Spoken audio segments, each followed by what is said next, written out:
municipales 2020, second tour, à Saint-Vincent-de-Tyrosse, nous avons une triangulaire pour aller voter le 28 juin. Nous avons les 3 candidats pour un débat. Nous vous proposons un débat avec Régis Gelès, Fuzia Desnenab, qui remplace Gérald Albano, qui a été retenu pour des raisons professionnelles. Il pouvait pas être là, donc ils ont décidé qu'avec leur binôme, ça serait la deuxième personne, la numéro 2 de la liste qui la représenterait. Et Gilles Dor. Alors, Gilles Dor, bonjour.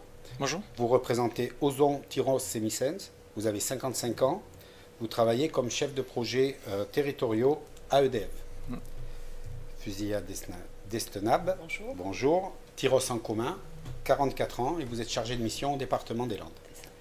Régis Gelès, Ensemble pour Tyrosse. Bonjour. Bonjour. Ensemble pour Tyrosse, 40 ans, chef d'entreprise. Donc, on vous avait rencontré, vous aviez présenté vos programmes lors du premier tour et vous avez tous été d'accord pour que l'on fasse un débat pour ce second tour, suivant des règles qu'on vous a proposées, qui sont un débat où on va vous poser des questions. Chacun répondra au fur et à mesure à la même question. Vous vous adresserez aux téléspectateurs et vous ne vous parlerez pas puisque l'idée était de répondre et d'avoir vos différences sur des questions identiques. Avant de démarrer, nous avons fait un tirage au sort pour la réponse des questions et au fur et à mesure des questions, chaque candidat commencera, il y aura deuxième, ça a été prévu juste avant de prendre l'antenne. Pour commencer, nous avons réparti en 6 thèmes les associations. Vous voyez, vous avez les questions, le centre-ville, la culture, l'écologie, les finances et la solidarité. Donc on va dans un premier temps poser une question sur chaque thème et puis après on repartira dans l'autre sens. Pour la première question, ça sera M. Richard Gelès qui va ouvrir. Régis. Régis, ça c'est un grand différent entre nous. M. Régis Gelès qui répondra à la première question sur les associations. Donc je vais tirer la fameuse question. Alors la première question qui ouvre les débats, c'est: avez-vous une politique particulière pour les jeunes et pour les aînés? À vous. Il est évident que ces deux catégories de Tyrossais doivent être aidées et insérées dans notre ville, dans la vie locale. Plus globalement, au sein du projet Adidas sur lequel on reviendra, ces personnes trouveront leur place. C'est-à-dire que les jeunes auront un véritable pôle jeunesse à vocation intercommunale, parce que Tyrosse est naturellement tourné vers les communes rurales du canton, et il faudra travailler avec ces communes et la communauté de communes pour que tous les jeunes qui se connaissent via le monde associatif, via le collège, puissent travailler ensemble, se rencontrer et bénéficier des mêmes offres sur le territoire. Pour le club Cladelus, ils sont en attente depuis de longues années d'une salle pérenne. Ils auront cette salle au sein du projet Adidas. Mais plus généralement pour le monde associatif, pour soutenir le monde associatif, nous avons décidé d'augmenter les subventions. Nous avons décidé d'augmenter les subventions. Nous avons expliqué sur notre programme que nous faisions 90 000 € d'économies sur le budget de fonctionnement et 25 000 € iront aux associations. Il faut savoir qu'actuellement 40 associations se partagent 25 000 € et nous allons donc doubler le budget de ces associations. Voilà pour un soutien financier. Alors, le deuxième à prendre la parole, Gilles Dor. Donc, toujours, même question. Qu'est-ce que vous comptez faire pour les jeunes et pour les aînés? Bon, tout d'abord, je vais aborder la question des seniors. Hein.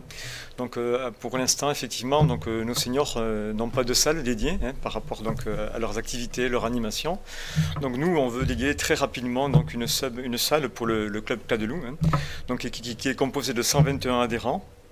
Et c'est vrai qu'ils ont été suffisamment patients, parce que ça fait très très longtemps maintenant qu'ils n'ont plus de salle. Et on a trouvé donc une salle qu'on pourra leur dédier donc entièrement. Donc à Touraine, elle existe déjà et donc il y a très très peu de travaux à faire. Donc très rapidement, donc on pourra leur dédier cette salle donc au club Cladelus. Ça c'est pour les seniors, bien entendu. Pour la jeunesse, nous on veut une politique enfance-jeunesse vraiment ambitieuse. Donc d'où la création d'un pôle éducation jeunesse et de sport pour offrir donc une activité donc culturelle et sportive donc nombreuse donc à tous nos jeunes. Et bien entendu la création d'une école municipale de sport, comme on le voit dans d'autres communes comme à Cabreton ou à Souston. et donc pour offrir un éventail d'activités donc à tous ces jeunes-là. Et la mise en place aussi d'un guichet unique donc pour les parents, comme ça en fait toutes les formalités qu'il y aura à faire pour cette école municipale de sport, elle se fera à un seul et même endroit. Voilà donc globalement les actions qu'on veut mettre en place pour nos seniors et pour nos jeunes. À vous. Alors effectivement, les jeunes aujourd'hui au service jeunesse, le local actuel qui accueille le service jeunesse est sous-dimensionné. Il accueille principalement les 6e et les 5e et il est mal positionné puisqu'il il fait partie de la maison des associations. Donc effectivement, pendant que certains jouent par exemple au baby-foot, eh bien, les autres travaillent et quand les agents reçoivent du public, c'est assez compliqué. Donc tout le monde est d'accord pour dire qu'il est sous-dimensionné. Donc nous proposons effectivement un lieu d'accueil pour les jeunes. Nous avons tous connu un lieu où on jouait, que ce soit le bar du coin, au baby-foot, au flipper, au billard.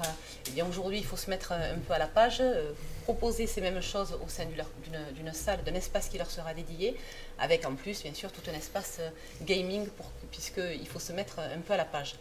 Donc une salle qui leur sera dédiée, des animations avec un programme culturel aussi qui leur sera dédié, avec un festival par exemple Rap and Skate, avec diverses animations pour que les jeunes, pour que la jeunesse n'aille pas à chaque fois chez les voisins pour aller chercher des animations. Donc voilà pour le service jeunesse.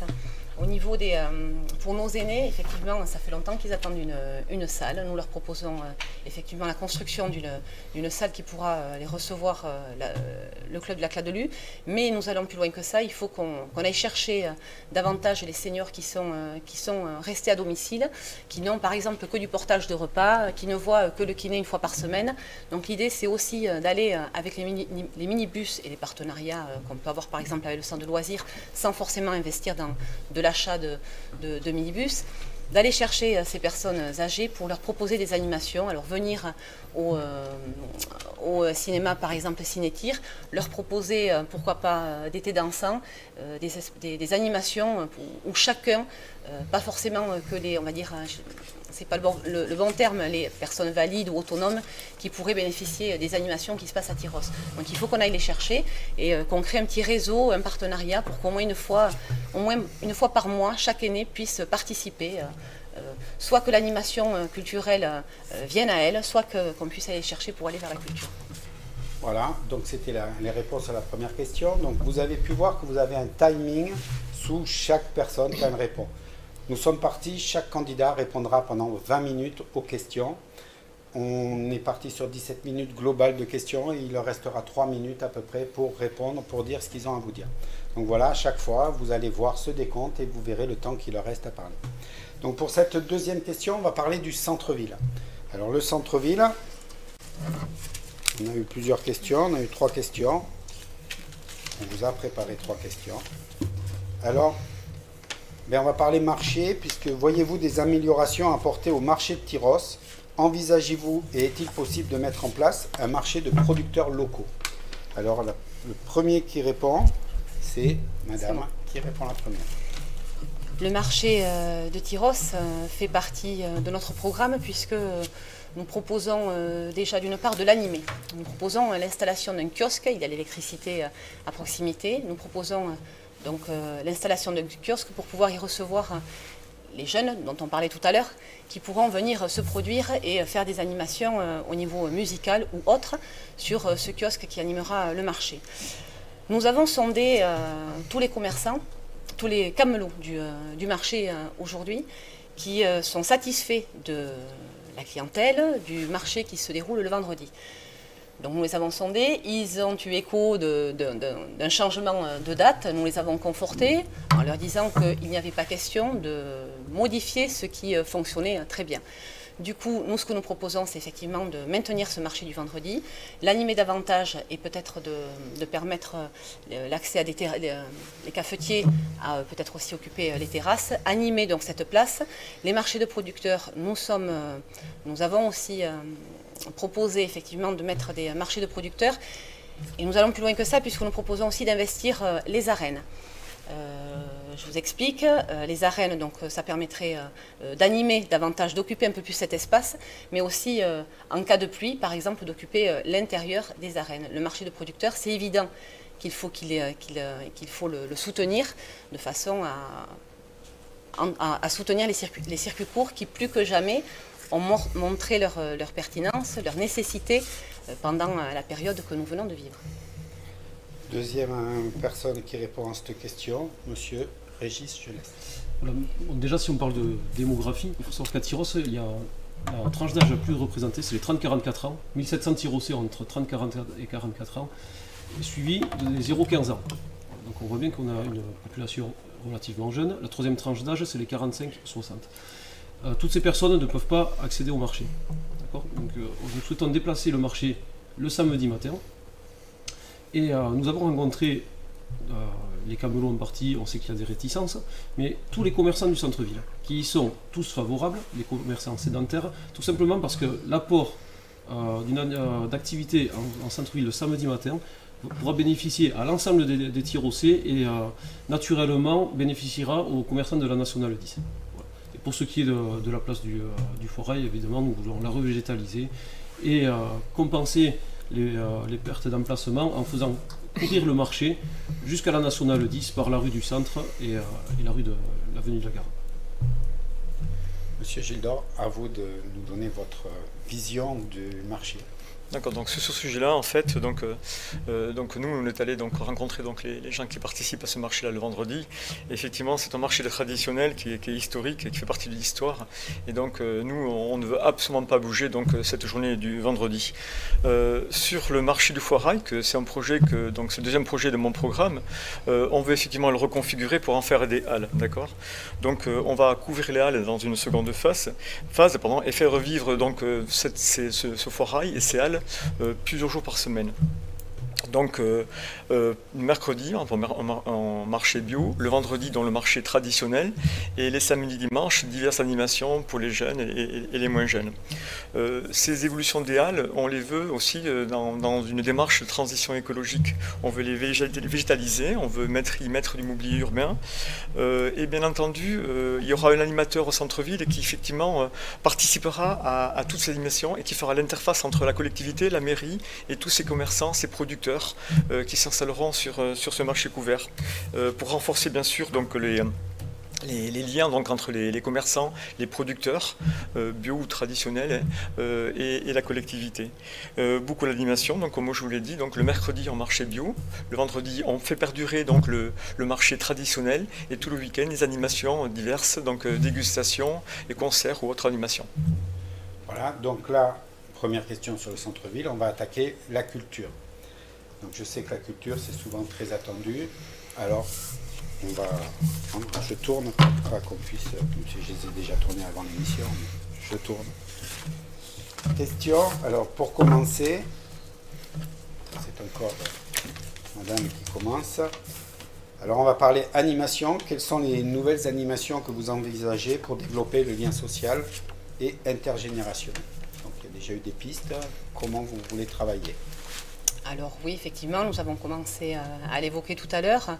Nous proposons des rendez-vous sur toute l'année pour que Tyrosse vive toute l'année, avec un calendrier et des rendez-vous qui marqueront un peu le territoire et où Tyrosse devient incontournable pour son festival des arts de rue, par exemple, le festival Rap and Skate dont je vous parlais tout à l'heure pour les plus jeunes.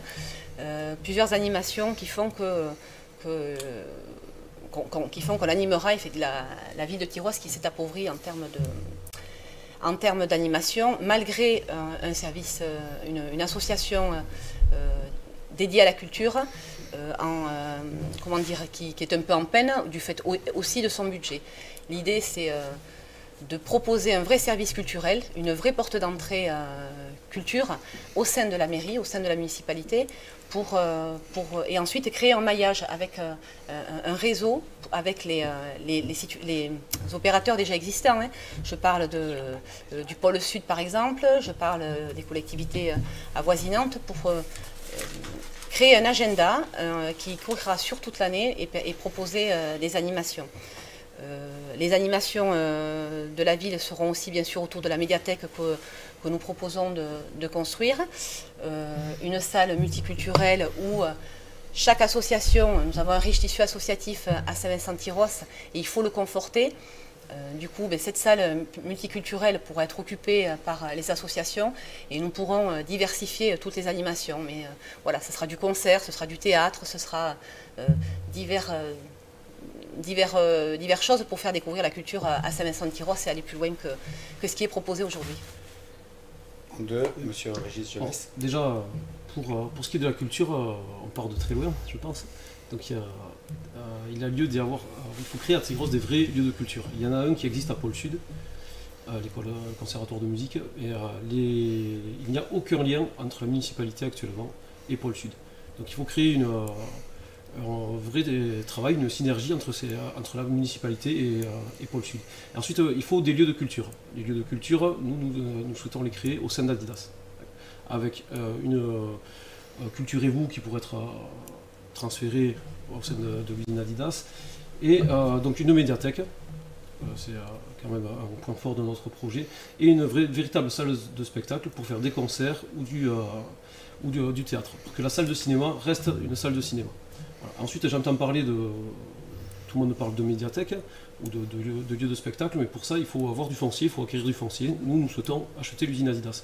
Et pour ce qui est du foncier en centre-ville, la commune n'en a pas. Les dernières parcelles qui se sont vendues, par exemple, à Touraine, 5 000 m², 1 500 000 €. L'usine Adidas, c'est 1 300 000 €. Nous avons largement les moyens de l'acquérir. Monsieur Gildor. Donc quand on aborde la culture, donc nous, la culture, donc on la veut vivante, donc accessible et innovante.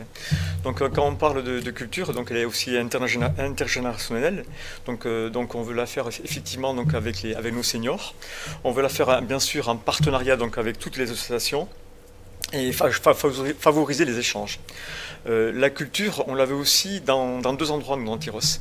Donc on veut, comme on l'a cité dans le programme, reconfigurer nos arènes pour en faire une grande salle de spectacle où on pourra effectivement recevoir des concerts, des animations et de faire des grandes soirées. Nous soutenirons évidemment donc, toutes les associations tyrosaises comme le théâtre, les groupes musicaux et bien sûr, on veut aussi installer donc, sur l'ancien centre Leclerc un nouveau marché couvert, où là aussi on pourra accueillir diverses animations culturelles, mais aussi des vides-greniers et des lotos. Donc globalement, donc, on aura 3 sites où on pourra faire de la culture. Donc le nouveau marché couvert sur l'ancien centre Leclerc, les arènes qu'on veut reconfigurer et qui nous appartient, c'est du patrimoine foncier qui nous appartient. On pourra avoir jusqu'à même 3800 spectateurs dans ces arènes, donc on pourra faire vraiment de grandes choses. Et on veut vraiment, comme je l'ai cité donc en préambule, une culture à Tyros vivante, donc accessible et innovante. Donc voilà, on a 3 premières questions. On va attaquer maintenant l'écologie. C'est un thème qui est beaucoup revenu pendant ces municipales. Donc pour commencer au niveau de l'écologie, on aura Gildor en premier, Madame Destenab qui répondra en deuxième, et après on finira par Régis, je laisse.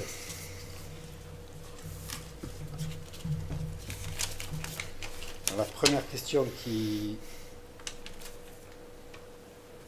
écologie.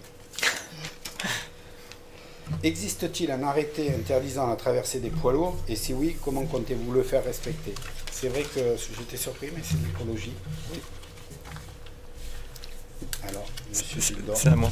Donc c'est vrai que la circulation est une problématique assez importante à Tyros. Donc dans le projet que j'ai et que nous avons par rapport à cette problématique de circulation, c'est faire respecter déjà l'arrêté préfectoral. Ça c'est primordial. Donc pour éviter que les poids lourds qui n'ont pas de desserte sur la commune ne puissent pas traverser Tyros. Faire respecter ça. J'animerai, en tout cas, je souhaiterais instaurer un groupe de travail avec Max, avec le département, avec les collectivités aux alentours, les acteurs économiques, pour parler de cette problématique. Sur un deuxième axe de cette problématique de circulation, j'aimerais récupérer, en tout cas sur la commune de Tyros, ça existe, ce qu'on appelle la rétrocession des voies latérales. D'accord. Elle permettrait très rapidement de servir de voie de délestage pour les gens qui qui arrivent de Saubion, Seignos, Tyros, Saint-Jour. Hein. Et ça, c'est primordial parce qu'elles sont conventionnées, elles seraient rapidement praticables, à faire pour moi d'urgence. Donc, faire respecter les arrêtés préfectoraux avec tous les acteurs attraits à cette problématique de la circulation. Ce deuxième axe, la rétrocession des voies latérales de l'autoroute sur le territoire de Tyros, qui sont conventionnés et directement. Et à très très long terme, pourquoi ne pas réfléchir effectivement à travailler sur un échangeur sur l'autoroute avec une sortie directement sur les communes de Tos ou Seignos, qui permettrait aux gens de venir de Bayonne ou de la frontière, de partir directement sur une ville côtière. Donc voilà mes solutions globales pour la circulation. Madame Lestenab. Oui, effectivement, l'arrêté préfectoral existe interdisant les plus de 7,5 tonnes à traverser, sauf dessertes locales, le centre-ville de Tyros depuis très longtemps d'ailleurs, sauf que effectivement, c'est pas respecté. Donc plusieurs possibilités pour le faire respecter. Tout simplement verbaliser de façon avec, pourquoi pas, la gendarmerie. Il y a aussi des radars discriminants qui dissocient les gros véhicules des plus petits. Et nous considérons que de toute façon, nous avons une vision de plus long terme. Notre mot d'ordre, c'est Saint-Vincent-Tyros, c'est ville verte. Donc pour nous, nous avons une vision qui va bien plus loin que ça, parce que nous considérons que les poids lourds doivent aller sur le rail. Ça suffit, on entend tous parler de transition écologique, de stop d'émissions de gaz à effet de serre. Eh bien, actons, passons à l'action, du local au global. Eh bien, commençons à mettre les camions sur le rail. Et vous l'aurez compris, nous sommes foncièrement contre une voie de contournement, parce qu'il est hors de question de rajouter du béton au béton. Nous pensons effectivement qu'en plus, il y a la question de la biodiversité qui en serait peinée, la question du commerce.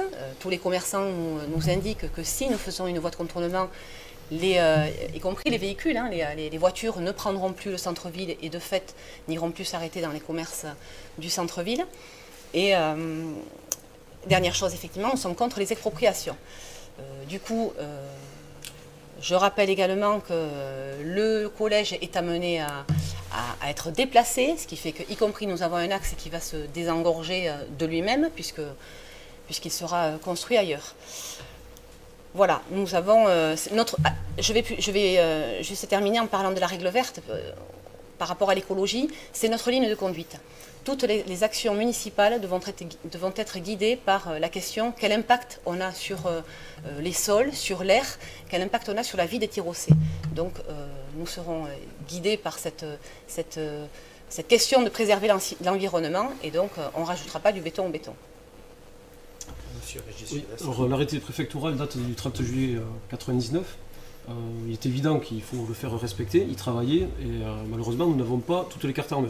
C'est à la gendarmerie, à la préfecture, au service de l'État de travailler en ce sens. Il y a énormément de poids lourds qui transitent pour la desserte locale. Il y en a aussi, malheureusement, qui devraient prendre l'autoroute et qui ne le font pas. La nationale 10, la 810, pardon, c'est quand même 12 000 véhicules par jour, 30 convois exceptionnels par jour, en moyenne. Pour rendre Tyros respirable, nous souhaitons relancer avec le département et la communauté de communes le projet de voie de contournement. Ce projet existait, il a été abandonné, il aurait pu être lancé en 2010, les élus de l'époque n'ont pas voulu se saisir de l'opportunité. Et nous allons relancer ce projet, c'est un projet à 10 ans, et qui permettra de dévier les poids lourds, les convois exceptionnels, mais également les véhicules, les voitures des touristes qui arrivent par exemple depuis Toulouse et qui veulent aller directement sur la côte. Parce que ces voitures-là ne s'arrêtent pas en centre-ville, ne font pas fonctionner le commerce local. Nous avons rencontré les commerçants, ils disent étouffés, ils sont asphyxiés à cause du trafic dans Saint-Vincent-de-Tyros. Donc la voie de contournement est primordiale et nous allons travailler avec Saint-Jour de Marraine, puisque Saint-Jour de Marraine rencontre les mêmes problèmes que nous. Voilà. Et juste un petit mot sur les voies parallèles à l'autoroute. Nous y sommes aussi favorables, les démarches sont engagées. Le seul problème, c'est que les poids lourds ne peuvent pas l'emprunter, les semi-remorques ne peuvent pas l'emprunter, et les convois exceptionnels encore moins, tout simplement parce qu'elles sont discontinues et qu'elles sont un côté au sud, un côté au nord de l'autoroute. Et sur Saint-Vincent-de-Tyrosse, il faut déjà changer 3 fois et emprunter 3 ouvrages, 3 ponts. Les semis ne peuvent pas la prendre, ça ne solutionnera pas les problèmes du centre-ville. Très bien. Donc on va attaquer un chapitre plus important qui a intéressé beaucoup de monde, ce sont les finances. Donc les finances.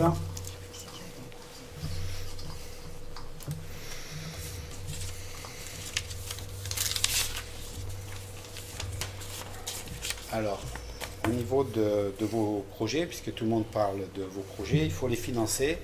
Donc, est-ce que vous pensez financer vos projets par le biais d'emprunts et comment vous allez maîtriser l'emprunt? Le premier à parler est Monsieur Régis Gelès. Et donc, nous avions fait un tract, pendant cette campagne, nous avons distribué 8 tracts quand même. Nous avons fait un tract spécifique aux finances.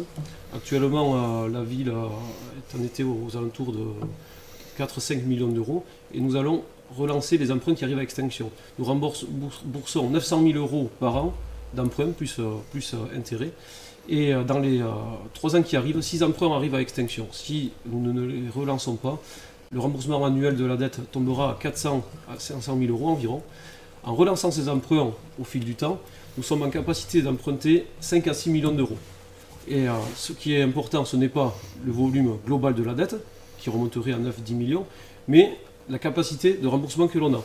En gardant le volume de remboursement à 900 000 euros, nous ne mettons pas en péril les finances de la commune. Il faut rappeler qu'en 2012-2013, nous avions déjà une dette de 10-11 millions d'euros, et à l'époque, les élus de l'époque n'y trouvaient rien à redire et trouvaient ça tout à fait normal. C'était pour faire l'école de la Lande. Je trouve normal que pour investir, il faille emprunter, sinon on ne fait rien. Donc la ville est en capacité. Nous aurons une dette par habitant de 1000 euros environ par habitant, tout simplement parce qu'actuellement 500 logements sont en cours de construction, ils vont être livrés, ça fera des rentrées financières supplémentaires. Voilà pour ce qui est de l'endettement. Si on ne s'endette pas, on ne fait rien.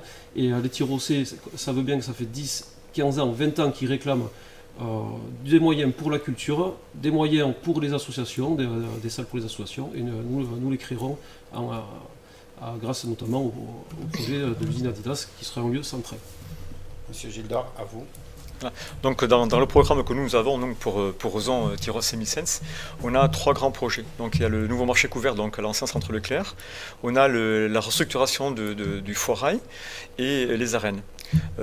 Donc les arènes, ça approximativement la couverture sur une première phase de 1,8 million, 500 000 euros pour reconfigurer les halles et à peu près donc, 100 000 euros donc, pour le nouveau marché couvert sur l'ancien centre Leclerc.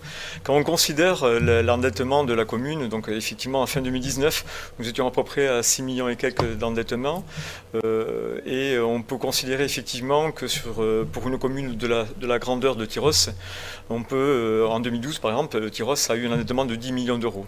Et effectivement, d'ici 2029, d'ici 2023, quelques emprunts donc, vont arriver à terme et on aura une capacité effectivement d'emprunter pratiquement de 4 à 5 millions d'euros. Donc ce qui nous laisse largement donc, la capacité d'investissement pour nous faire nos projets, donc, que sont les arènes, hein, qui est du patrimoine foncier donc, de Tyrosse, de la collectivité. Le foirail, c'est exactement la même chose. Et donc on pourra donc emprunter de façon très très souple. Et je rappelle, donc il y a aussi, on vient de vivre un contexte très très particulier, pandémique et de récession économique. Donc moi je pense qu'on va avoir aussi des années et des mois un peu plus compliqués. Donc on va avoir beaucoup à travailler sur le social, la solidarité, la proximité avec tous les Tyrossais. Alors, en effet, il y a quelques années, la Cour des comptes avait mis en garde la collectivité. Mais effectivement, il y avait eu la construction de l'école de la Lande qui se justifiait parfaitement. Je voudrais rappeler que 70% des foyers qui habitent la communauté de communes Max sont des foyers qui sont éligibles à un logement social. C'est pour vous indiquer un peu la tranche, vous expliquer que ce sont des foyers modestes. Donc il n'est pas question que nous augmentons la fiscalité et nous considérons que encore aujourd'hui les finances sont fragiles. Tout emprunt qui arrivera à terme parce que la construction sera achevée nécessitera par-dessus le marché, de l'entretenir. Et les foyers qui arrivent aussi, on peut se dire, qu'il y a des foyers qui habitent à Tyrosse et qui ont de nouveaux propriétaires et donc une fiscalité supplémentaire, mais qui dit plus d'habitants, dit aussi plus de services publics. Donc nous voulons rester prudents parce que nous ne voulons pas vendre du rêve. Notre emprunt, il sera de 3,5 millions. Et nous comptons bien entendu sur les subventions que nous évaluons à 1,5 million, 2 millions pour financer nos projets. Très bien. On va attaquer le dernier point. On en a un peu parlé sous d'autres formes, qui sont la solidarité. Donc pour la solidarité, bien, on aura Gilles Dor qui démarrera, Madame Petiat qui n'ira pas. Alors là, la question qui nous a été posée est très simple. Quelle politique pensez-vous développer pour les plus fragiles? Monsieur Gilles Dor, c'est à vous de démarrer. Donc une politique de solidarité, on vient de le vivre, hein, donc, avec ce contexte pandémique et de récession. Donc nous, on va avoir effectivement une politique donc, de solidarité, c'est vraiment sans faille, quoi. Donc, pour soutenir les plus fragiles et les accompagner. Donc ça veut dire quoi concrètement? Ça veut dire des actions donc, menées par le CCS. Bon, nous poursuivrons. Bien sûr, en soutien logistique donc, au Resto du Cœur, à la banque alimentaire, au panier Tyrossais. Redynamiser bien sûr l'épicerie solidaire et nous proposerons comme action concrète donc ce qu'on appelle un chéquier solidaire, donc que les Tyrossais, donc on verra en fonction de l'organisation par rapport mettons à leur avis d'imposition comment ils pourront effectivement s'en servir de façon concrète pour les utiliser mettons dans les commerçants tyrossais. Bien sûr nous maintiendrons dans Tyrosse donc ce qu'on appelle les transports solidaires. Donc voilà globalement ce que l'on veut faire sur la thématique solidarité sur Tyrosse. Donc vraiment accompagner et être là vraiment très très proche de l'ensemble des Tyrossais et des Tyrossaises. À vous, là, je pense qu'on est sur un domaine très particulier pour vous. Très particulier et qui, oui, effectivement, qui est très important. Nous avons d'ailleurs évoqué le principe du guichet unique parce que nous sommes nombreux dans la liste à côtoyer les diverses administrations y compris par exemple celle du collège, et où on constate un fort renoncement aux droits. Qu'il s'agisse des bourses par exemple, qu'il s'agisse des droits au RSA, eh bien on s'aperçoit que la difficulté administrative fait que la personne, quand elle vient prendre ces informations, eh bien souvent elle ne répond pas, elle ne revient pas parce qu'il lui manque des documents, et puis il faut qu'elle revienne, elle trimballe toujours son petit baluchon de conditions sociales un peu compliquées. D'où l'idée du guichet unique, c'est vraiment de permettre d'avoir une porte d'entrée qui fait qu'après on pourra faire le lien avec le collège, avec les autres administrations, et leur permettre peut-être une bouffée d'air et moins trimballer ce baluchon de difficultés. Nous voulons rompre avec l'isolement des personnes seules et des familles monoparentales, qui sont aussi régulièrement en difficulté dans le sens où quand vous êtes une famille monoparentale, qu'il s'agisse d'un papa ou d'une maman, vous êtes en difficulté parce que vous ne pouvez pas, par exemple, aller à l'animation du soir, au cinéma ou au spectacle. L'idée aussi, c'est comment créer un petit réseau pour pouvoir permettre à ces personnes-là de bénéficier de tous les services qui existent sur la commune. Nous proposons des gratuités et des tarifications, ce qu'on appelle les tarifications solidaires, pour tout ce qui est, enfin pour tout, selon le domaine, par rapport au transport, par rapport à, par exemple, nous proposons un pass culture. Nous proposons aussi une aide au transport, une aide aussi, par exemple, là, nous hébergeons effectivement le pôle sud. L'idée, c'est que quand vous faites une première année, c'est un tarif, et puis votre quotient familial n'a pas changé, pourtant la deuxième année, ça augmente. Donc l'idée, c'est aussi de veiller un peu à ce que tous les Tyrossais, puisque nous hébergeons ce site-là, puissent aussi bénéficier de ce service. Nous proposons d'augmenter la subvention au centre de loisirs parce qu'il reste on fonctionne encore sur les quotients familiaux de la caisse d'allocation familiale, et donc le maximum c'est 900 et quelques euros. Et je vous laisse déterminer si avec un peu plus de 950 euros ou 1000 euros, est-ce que la vie elle est plus belle ou pas.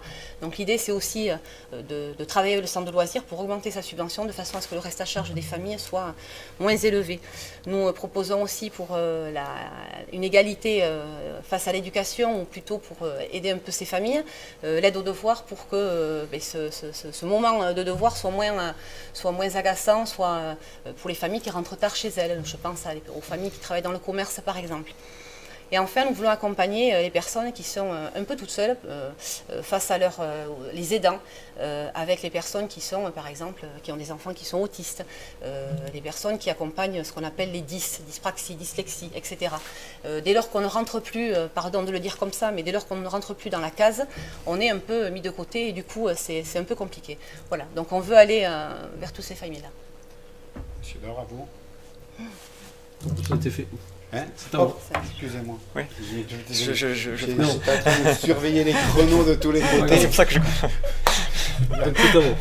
Donc, monsieur Régis, je laisse, il va croire qu'on lui en Merci. veut.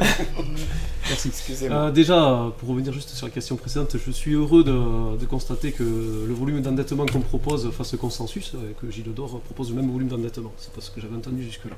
Voilà.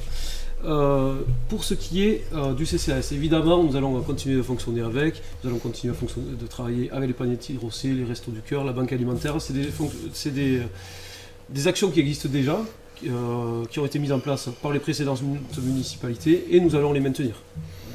Personne ici ne dira le contraire. Ensuite, pour aider les plus fragiles, je suis aussi favorable au guichet unique, et pour ce guichet unique, il faut un lieu, il faut un local, et ce local, ça existe à Cabreton, ça existe à Souston, c'est une maison de service au public. C'est de compétences intercommunales. La communauté de communes finance et l'investissement, les locaux, et le budget de fonctionnement en finançant les agents. Ça permet d'aider aux démarches administratives. Au sein de ce local, il y a des permanences CAF, des permanences d'écrivains publics avec la Ligue des droits de l'homme, des permanences d'avocats.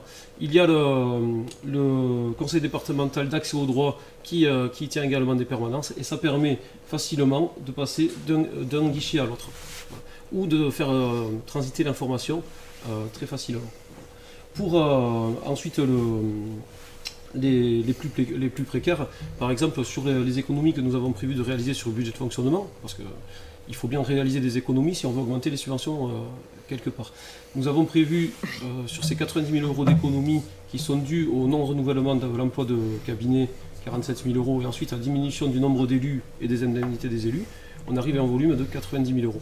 Il y a 10 000 euros qui vont aller en dotation pour les classes vertes, les sorties scolaires, pour aider les familles les plus démunies. 25 000 euros, on l'a déjà dit, envers les associations, et pour essayer de créer des tarifs préférentiels pour les familles les plus précaires. Et également 5 000 euros pour relancer le jumelage avec Rincon des Soto, pour que tous les enfants puissent partir des écoles, puissent aller jusqu'à Rincon des Soto et échanger avec les autres les enfants espagnols. Alors, on a fait le tour donc des systèmes de départ. On va arriver là, il n'y aura pas de tirage au sort pour la prochaine question. On va parler d'un sujet dont tout Tyros parle aujourd'hui, c'est Adidas. Alors autant à une époque c'était un sujet plaisant puisque ça représentait beaucoup de travail. Depuis très longtemps, l'usine a fermé. Elle est là et c'est devenu un vrai enjeu d'évolution du prochain mandat. Donc, chaque candidat va nous dire comment il regarde l'usine Adidas et qu'est-ce qu'il compte en faire. Je signale avant qu'on démarre, parce que je pense qu'il va y avoir un peu de temps de parole, de bien regarder vos compteurs, puisque les temps sont assez disparates. Vous êtes parti pour 20 minutes, qu'il n'y ait pas de surprise à la fin. Donc, au tirage au sort, si ma mémoire est bonne, je ne voudrais pas faire de bêtises, c'est madame qui démarre. Je vais faire court parce que mon temps de parole, il me manque beaucoup de temps. Donc l'usine Adidas, nous avions dans notre programme effectivement le principe de s'occuper de toutes les friches industrielles qui sont sur la commune, et elles sont non seulement sur des endroits effectivement stratégiques, mais en plus elles sont d'une grande capacité. Donc nous avions proposé, réfléchi à utiliser l'usine Adidas, mais nous nous sommes bien rendus compte que c'était hors de prix et que nous ne pouvions pas, la collectivité ne pouvait pas assumer sur un mandat l'achat, le désamiantage, un projet sur l'usine Adidas. Pour nous, s'élèverait à plus de 12 millions d'euros. Voilà, enfin, on l'a exclu.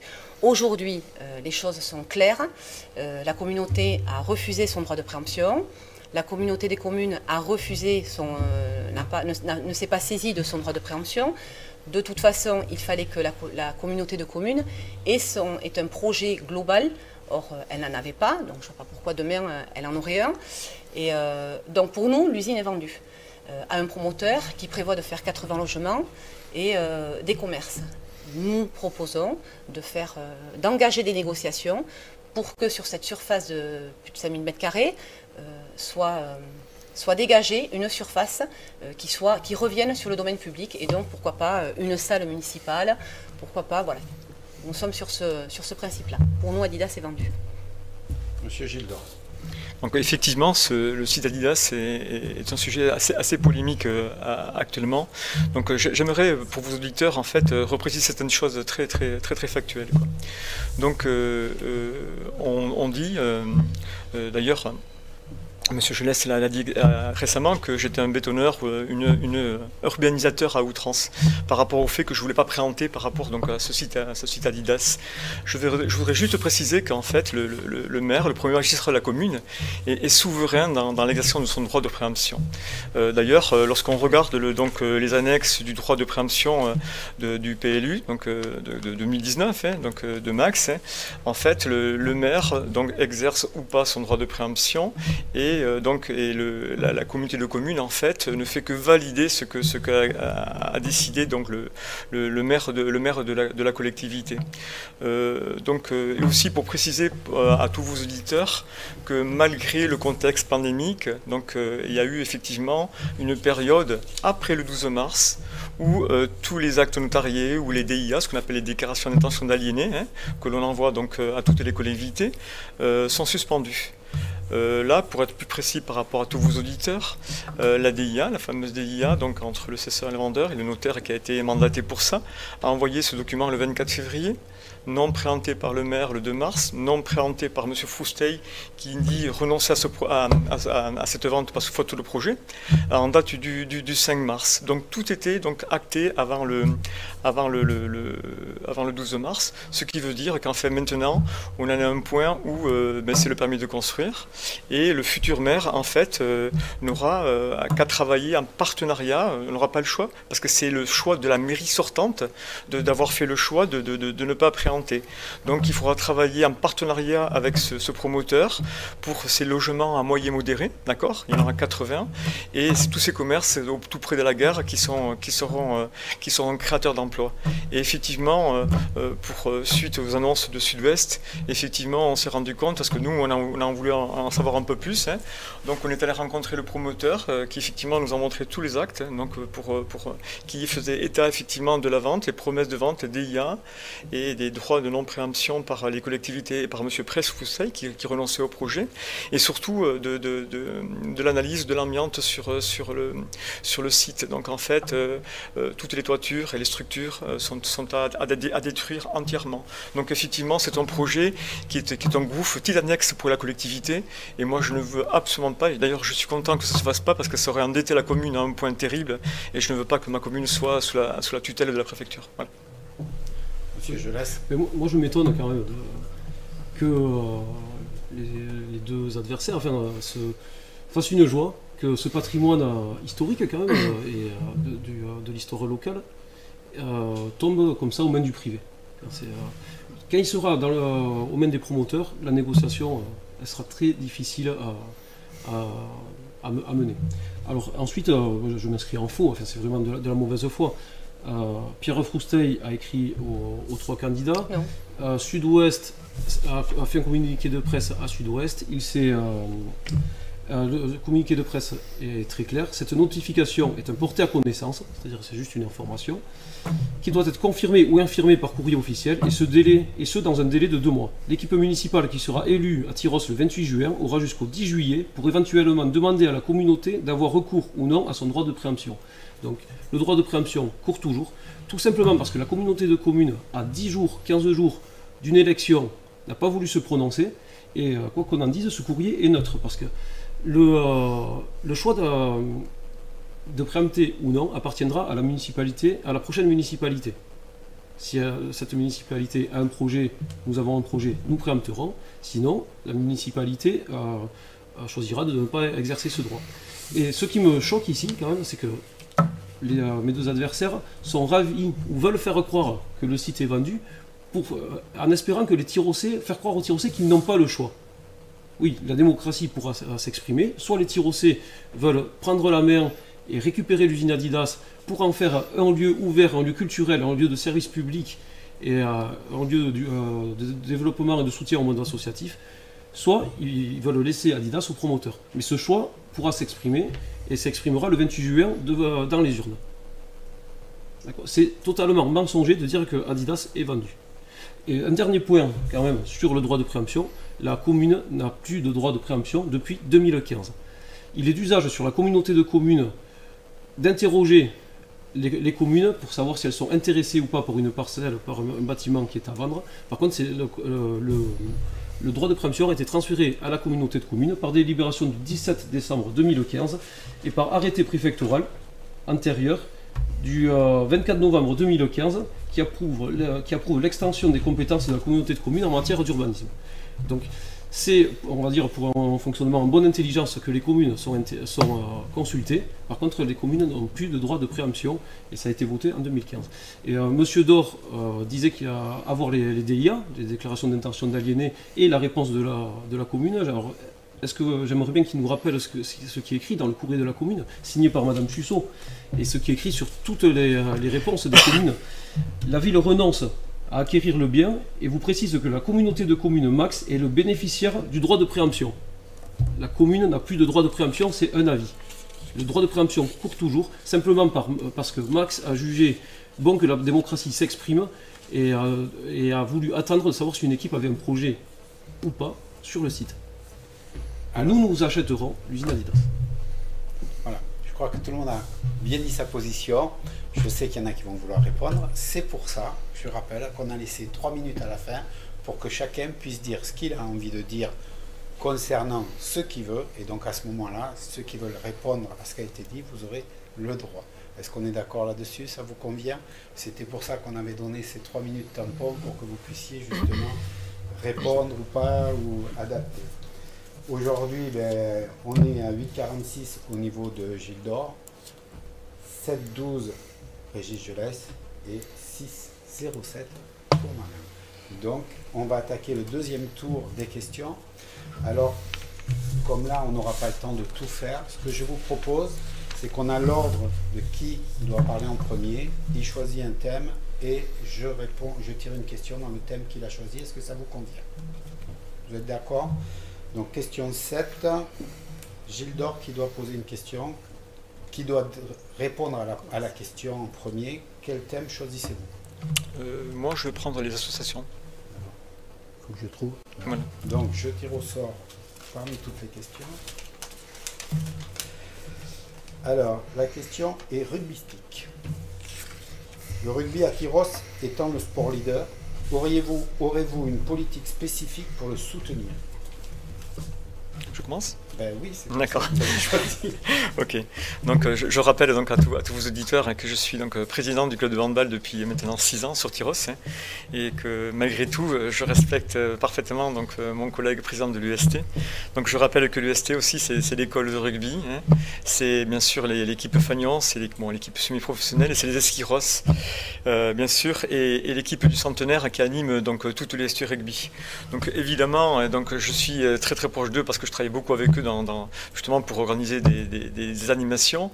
Donc évidemment que je soutiendrai donc budgétairement par rapport aux subventions donc le rugby. Je me suis engagé, je les ai rencontrés donc les deux vice-présidents, les directeurs financiers donc pour leur dire que je m'engagerai effectivement par rapport au PPI donc les travaux qui sont amorcés par rapport à l'éclairage donc de les faire perdurer et pérenniser.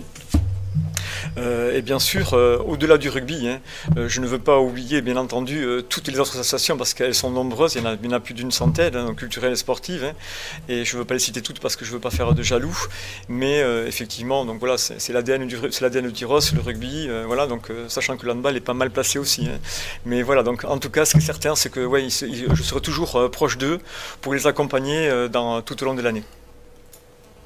Monsieur, je laisse vous continuer. Oui, je suis tout à fait d'accord. Le rugby a une place privilégiée à Tyrosse. Moi-même, j'étais joueur de l'école de rugby jusqu'à Jusqu'aux années seniors, bon, malgré une encartade soustonnaise, mais ça arrive. Et j'ai été dirigeant et ensuite j'ai aussi entraîné. Donc nous continuerons les partenariats en termes de soutien logistique, c'est quand même très important. Il y a, les services techniques sont au soutien de l'UST Rugby. En termes financiers, 65 000 € de subventions communales, 35 000 € de subventions intercommunales. Et nous, évidemment, nous lancerons, si nous sommes élus, la construction du pôle rugby. Voilà, il y aura la pose de la première pierre dès le début du mandat. Ce pôle rugby qui est tant attendu pour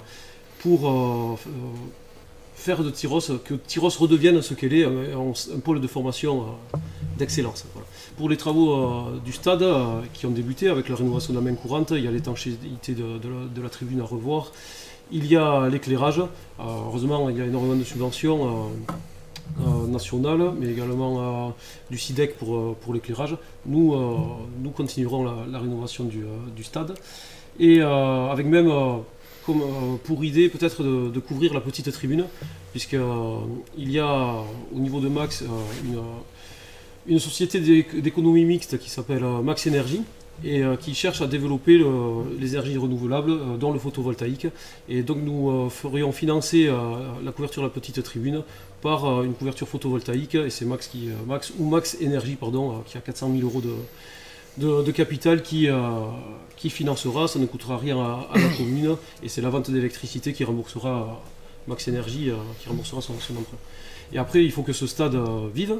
Et donc pour que le stade vive, bien sûr, les aménagements bénéficieront aux coureurs sur route, à l'athlétisme, et nous souhaitons également mettre à disposition le stade et les chapiteaux des deux stades, qui font à peu près 1000 m², à disposition des associations pour les vides-greniers et pour les lotos. Ça ne coûtera rien, ça sera disponible dès le mois de septembre. Il y a déjà des toilettes, des points d'eau, une buvette. Donc le stade vivra, et l'UST Rugby vivra encore de longues années. Bien entendu, nous soutiendrons l'UST.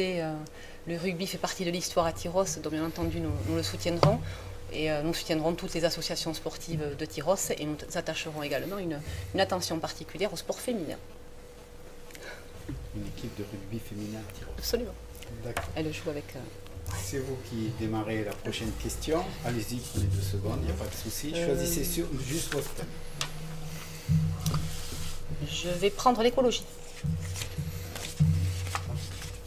Non. Ouais. Là. Ici.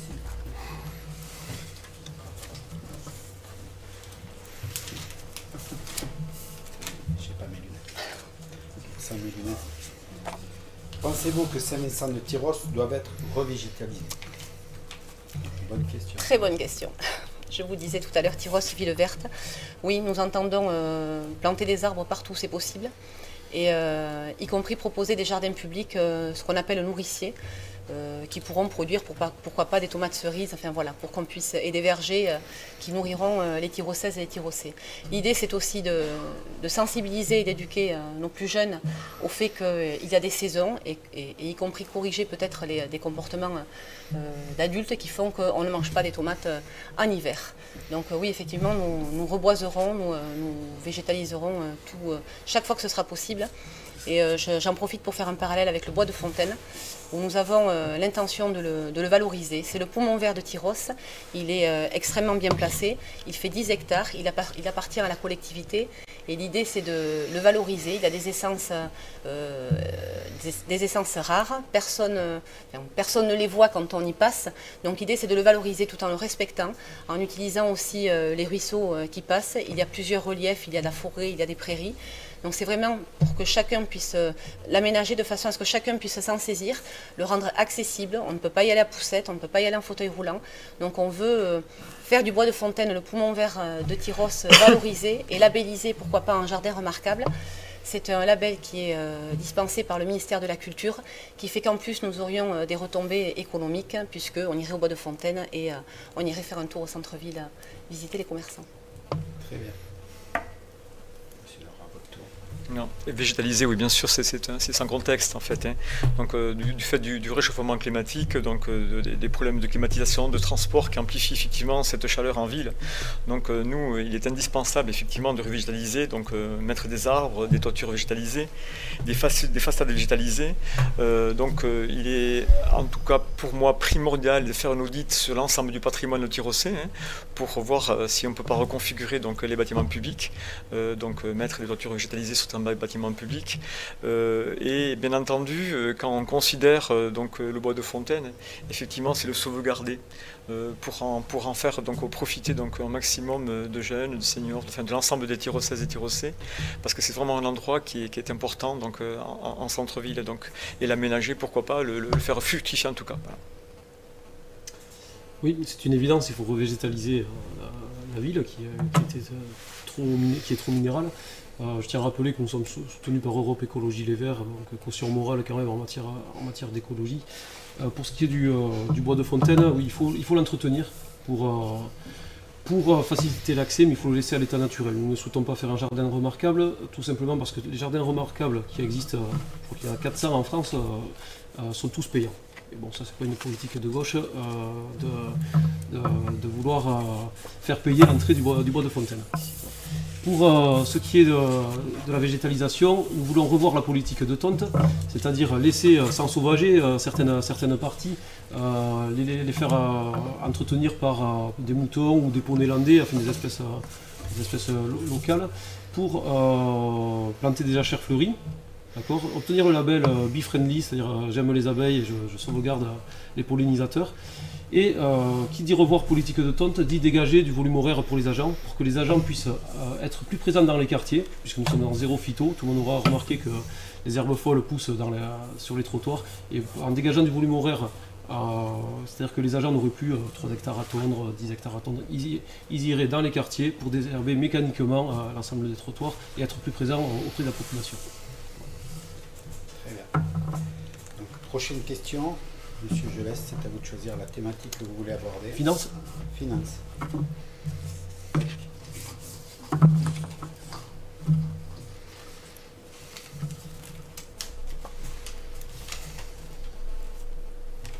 Concernant les frais de fonctionnement de la mairie, peut-on faire des économies sur ce poste? Oui, nous l'avons expliqué, nous avons diminué le nombre d'adjoints. Une commune de la strate de Tyrosse peut avoir 8 adjoints. Nous n'aurons que 6 adjoints et nous aurons le premier adjoint, Pierre Lafitte, qui sera vice-président de la communauté de communes, si nous sommes élus, et qui ne sera pas indemnisé par la ville. Nous ne renouvellerons pas le poste de collaborateur de cabinet, 47 000 euros, ça fait 33 000 euros pour les économies sur les élus, et il reste 10 000 euros parce que nous voulons diminuer la sous-traitance sur ce mandat. Énormément d'opérations ont été sous-traitées alors que nous avons les compétences internes dans la commune. Et donc ces économies, 25 000 euros vont repartir vers les associations, 25 000 euros pour un budget participatif, 10 000 euros pour relancer le jumelage avec... pour 5 000 euros pour le jumelage avec Rincon des Soto, 10 000 euros pour augmenter le volume horaire des centres musicaux ruraux, pour la culture. C'est-à-dire que les CMR ont perdu 50% de leur volume horaire d'intervention dans les écoles primaires et maternelles. Nous voulons revenir au volume horaire d'avant 2015. Et il reste 10 000 euros supplémentaires pour relancer les fêtes, redynamiser les fêtes et les manifestations en centre-ville pour de la musique vivante, pour des bandas, des spectacles de rue. Voilà. Monsieur Laure. Donc c'est vrai qu'en termes de frais de fonctionnement, comment on pourrait faire des économies sur ce poste-là, donc effectivement, il n'y a pas de création ou de renouvellement d'un charge de mission auprès du maire ou du directeur de cabinet. Effectivement, ça fait une économie en moyenne de 45 ou 47 000 euros. C'est une somme effectivement qu'on redistribuera donc aux diverses associations, hein, donc, et surtout donc, en fonds solidarité pour l'ensemble des Tyrossais et Tyrossaises. Après, quand je vous ai évoqué tout à l'heure l'audit sur les bâtiments publics, en charge charge de fonctionnement, il est pour moi très important, parce qu'on peut faire de grosses économies sur ce poste-là. Et bien sûr, donc, à travailler sur l'éclairage public, donc en coopération bien sûr avec le SIDEC, hein, qui est la délégation par rapport à ce poste-là. Mais voilà, donc je pense un bel audit sur le patrimoine donc, foncier de Tyros pour essayer de trouver des solutions. Et c'est de grosses économies sur le budget. Évidemment, nous montrerons l'exemple en baissant les indemnités d'élus. Nous l'avions déjà indiqué et nous considérons aussi qu'une commune de notre strate n'a pas besoin du directeur de cabinet qui existe actuellement. Donc effectivement, nous ferons des économies. Nous proposons également, Gilles Dor l'a indiqué, de mettre partout, c'est possible, dans tous les bâtiments publics, des détecteurs de lumière, des points de détection d'eau aussi pour faire des économies et nous redéploierons les missions des agents, nous regarderons si les postes sont bons aux bons endroits. Il ne s'agit pas de tout remettre en question mais d'optimiser le fonctionnement qui existe aujourd'hui. Je veux juste revenir sur la maison de service au public. Pour nous c'est la mairie. Donc le service public, il est à la mairie. Il est hors de question de encore remettre de la confusion dans les administrations. Il y a déjà Max, il y a déjà les associations qui s'occupent, le pôle culinaire, etc. Le centre de loisirs, c'est encore quelqu'un d'autre. Il est hors de question de séparer les services administratifs. Très bien. Alors, je jette un coup d'œil au temps. On arrive à la fin. Il y a des différences. 2 minutes 03 pour M. Jolès, 3,18 pour Mme Destenab et Gilles Dor, 5,40.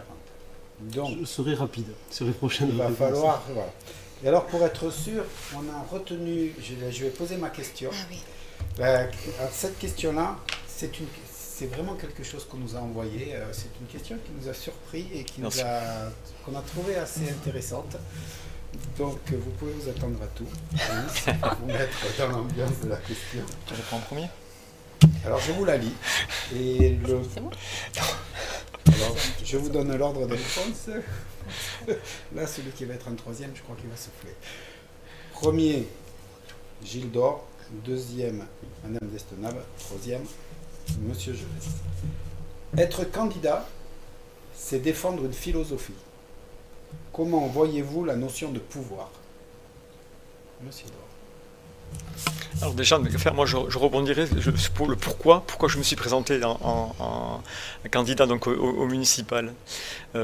Parce que déjà, c'est vrai qu'il y a ce contexte là de décrédibilisation de la politique, de monopolitique, par des affaires, des suspects et des personnages donc un petit peu suspects, voilà. Donc, et moi j'ai une philosophie en fait, comme je l'ai au service de la collectivité du service public depuis plus de 30 ans, comme je l'ai en tant que président d'association au niveau du handball, c'est tout simplement donner.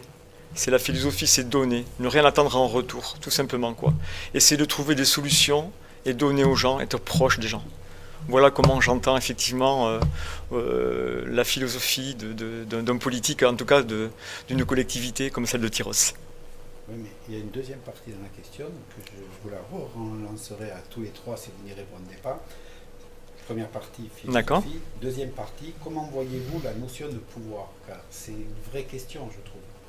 La notion de pouvoir, à un moment donné, c'est souvent la démocratie. Moi, j'estime qu'en fait, à un moment donné, il y a eu un vote, d'accord, démocratique. Donc, à un moment donné, il y a une prise de décision. Cette prise de décision, voilà, il faut trancher, d'accord. Moi, la prise de pouvoir, elle est toujours, en fait, dans mon état d'esprit, elle est toujours collégiale. Du collectif, et prendre un petit peu donc toutes les idées de chacun, de chacune, d'accord. Et à un moment donné, effectivement, le pouvoir c'est tranché, mais en ayant pris en considération les idées de chacun et de chacune. À vous de répondre à cette question intéressante. Certains comprendront de toute façon que, vu mon positionnement, nous sommes toujours dans la Ve République, qui fait qu'on élit encore un président, qu'on élit une personne, et y compris aujourd'hui, ce qui nous rassemble, ce qui fait que nous sommes là aujourd'hui, c'est qu'on va élire un maire. Et philosophiquement, nous sommes avec mes colistiers pour le passage à la 6e République, pour justement donner plus de pouvoir aux administrés. Et nous avons la possibilité de le faire avec le référendum d'initiative citoyenne, qui a été longtemps plébiscité par les Gilets jaunes. Alors j'entends certains qui disent qu'on ne va pas tous les jours aller sonder les administrés parce qu'ils ont voté pour une équipe. Oui, ils ont voté pour une équipe, mais parfois il y a des choses qui interfèrent et qui n'étaient pas dans les programmes. Donc effectivement, les gens vont voter pour une équipe, mais demain, on aura la possibilité donc, de se saisir du référendum d'initiative citoyenne. C'est 10% de la population de votants qui se saisissent d'une pétition et qui interpellent, qui interrogent la collectivité, simplement sur la pertinence ou pas de l'action qui doit être menée, de l'idée qui est en place. Je vous donne un exemple très concret, les compteurs Linky. Voilà, ça aurait pu faire l'objet, par exemple, si nous avions à ce moment-là disposé du référendum d'initiative citoyenne, eh bien peut-être que les administrés auraient fait un acte fort par rapport au compteur Linky. Mon collègue boss d'ADF, c'est pas de ma faute. Je donne un autre exemple, c'est une antenne, un permis de construire qui a été délivré, un permis de construire qui a été une autorisation pour une antenne 5G.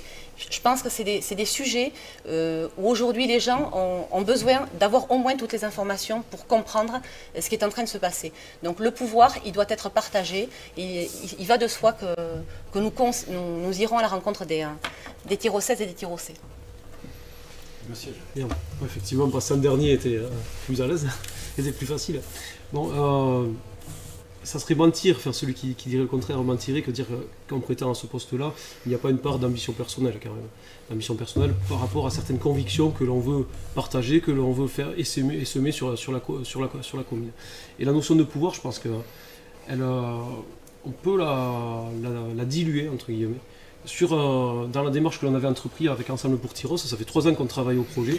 Nous étions 20, 30, 40, nous sommes une centaine d'adhérents de soutien pour élaborer ce projet qui est dense et global pour la commune. Et nous sommes toujours arrivés à des consensus. Ensuite, quand j'ai été désigné tête de liste, je me suis engagé à respecter le programme et moi philosophiquement je m'engage aussi, on va dire grâce au pouvoir que j'aurai en tant qu'élu, à élever tout le monde, à élever mes co-listiers, que tout le monde tire le meilleur de lui-même pour innover, pour faire revivre notre ville et pour aller chercher l'ambition qu'ont tous les Tirocais pour leur ville. Voilà. Le pouvoir sert à ça, sert à aller tirer le meilleur de tous les Tirocais pour rendre Tyros plus belle et réveiller Tyros. Très bien, je vois que tout le monde s'en est bien répondu. Donc ça montre bien que c'est un sujet intéressant et qu'il y avait des réponses. Alors, 47 secondes pour M. Gelès, donc on a le temps de refaire une question. Je vous rappelle qu'on déduira, si vous dépassez, on déduira des 3 minutes qui vous restent pour dire ce que vous avez à dire.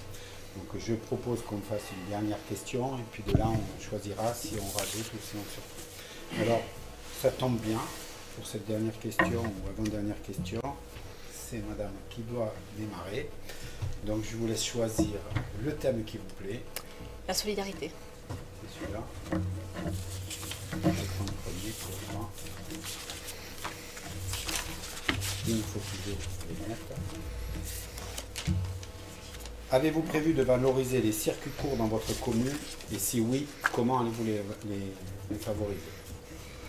Alors je le disais tout à l'heure, durant la période que nous venons de passer, la crise du Covid, les circuits courts ont démontré leur importance, le pouvoir, leur puissance et leur nécessité. Donc il va de soi que nous ferons tout pour les valoriser, pour les soutenir. Nous ferons en sorte de...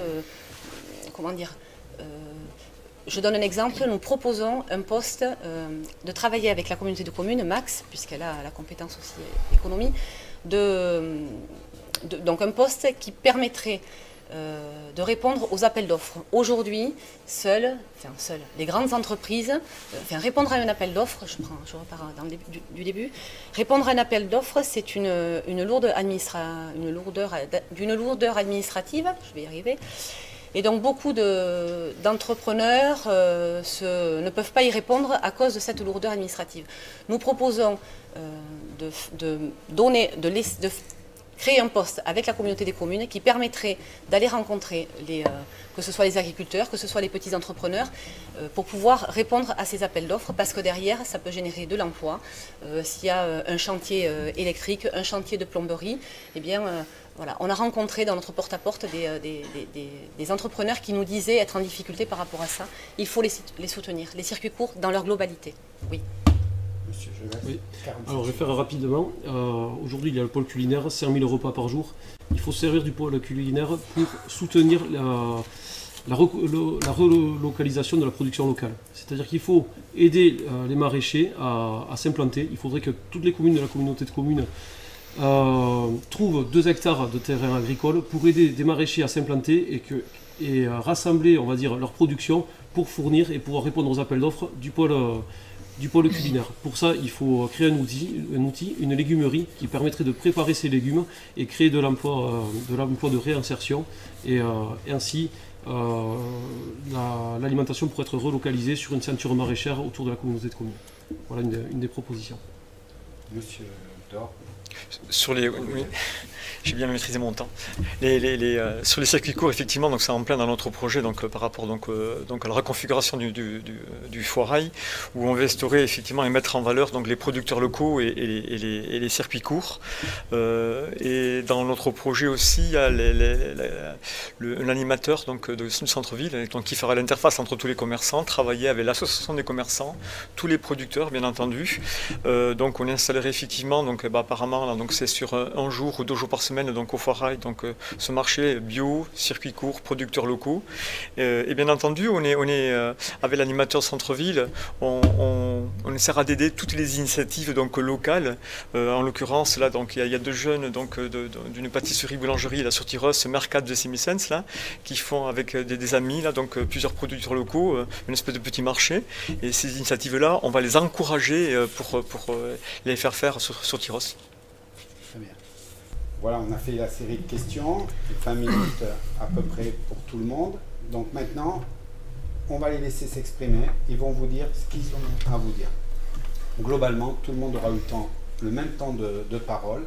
Donc on a tiré avant l'émission l'ordre de passage. Donc nous commencerons, féminité oblige, mais en réalité c'est le tirage au sort par Madame Destenab.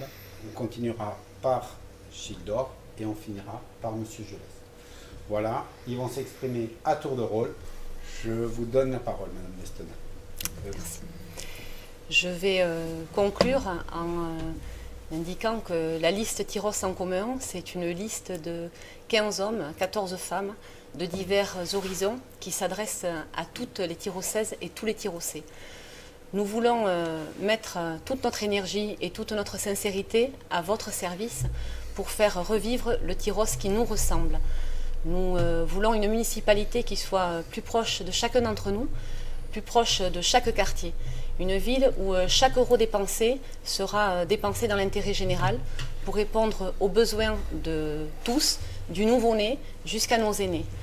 Nous proposons une ville plus verte, plus respectueuse de l'environnement, avec un bois de fontaine labellisé en jardin remarquable et qui sera gratuit. Nous vous proposons une ville où personne ne sera laissé sur le bord de la route, une ville dynamique et attractive. Nous vous proposons une ville qui soit chaleureuse et conviviale. C'est tout ce Tyrosse que nous avons en commun. Pour ça, je vous invite à voter le 28 juin, Tyrosse en commun. Voilà. À vous, Monsieur Dor, de dire, de vous exprimer. D'accord. Donc enfin, on l'a vu là depuis donc une vingtaine de minutes. Il y a des projets qui s'opposent, des philosophies qui s'opposent. Donc si on reparle effectivement de la problématique Adidas, juste un petit rappel pour vos auditeurs et à Monsieur Régis Gelès, le document qu'il a montré était de 2015. Moi j'avais celui de 2019 et qui dit bien sûr le contraire par rapport à la souveraineté d'une droit de préemption du maire de la collectivité. On est dans une philosophie totalement différente donc dans les problématiques de circulation, où là, les voies de contournement sont expropriation.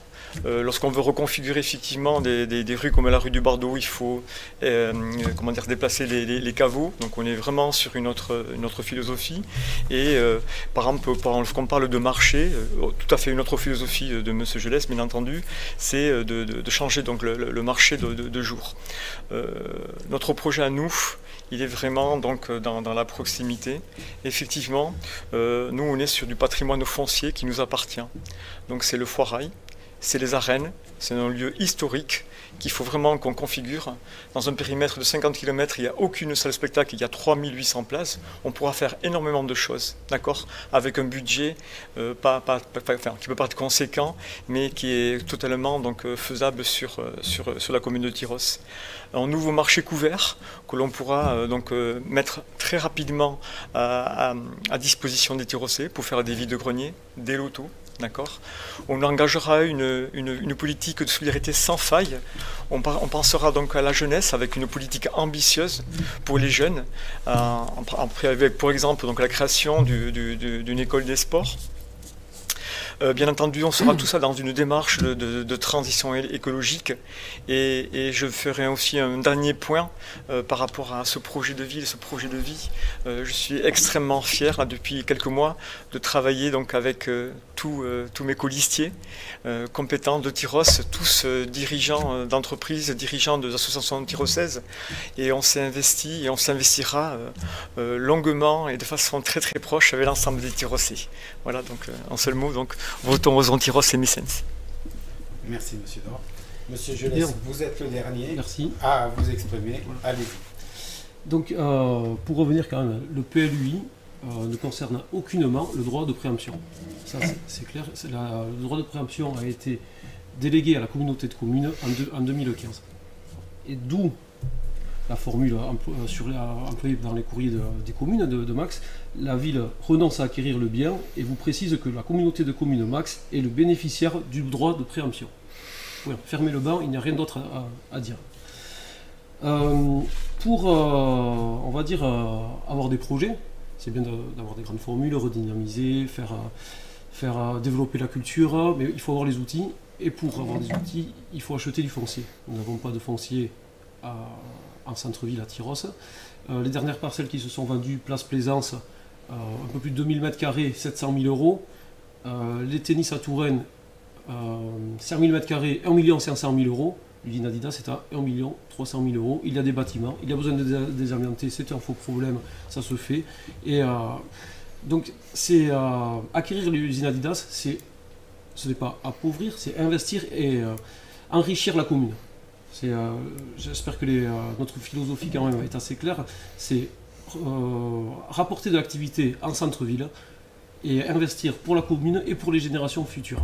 Maison de service au public, médiathèque, l'office du tourisme, pôle jeunesse et salle de spectacle notamment. Il y a espace de coworking financé par la région Nouvelle-Aquitaine. Maintenant la région finance les espaces de coworking, donc nous saurons aller chercher les partenaires institutionnels pour venir cofinancer ce projet.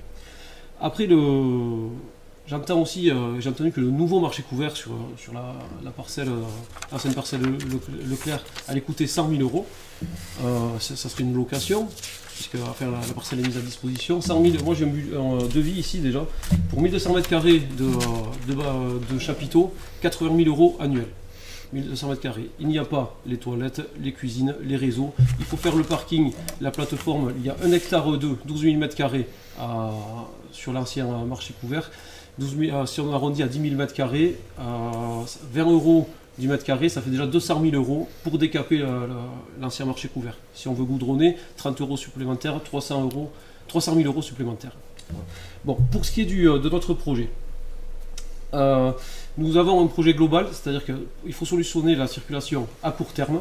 Ça sera la rue du Bardo, moyen terme, relancer la voie de contournement et ramener de l'activité en plein centre-ville, et notamment avec l'usine Adidas et avec le marché le samedi. Donc pour nos espérances pour Tyrosse, pour éviter que le centre-ville soit bétonné, je vous invite à tous à voter ensemble pour Tyrosse. Nous aimons notre ville et j'espère que vous allez partager nos espérances pour elle. Merci, Monsieur Gelès. temps maîtrisé à la seconde de près. C'était compliqué. Voilà, c'était le premier débat que TV Land a eu le plaisir d'organiser. Je remercie les 3 candidats d'avoir osé se jeter dans ce bain parce que on a beaucoup souri avant de démarrer quand on était ensemble. Je pense qu'on vient de passer 1h30 ensemble d'une manière un peu, pas tout le temps facile. Mais c'était une grande première. Je vous remercie. J'espère que vous aurez les réponses que vous désirez. Le 28 juin, allez voter. De toute façon, il faut se déplacer pour voter. L'abstention, ces gens se battent pour vous. Quel que soit celui qui sera élu le 28 juin, vous devez avoir participé.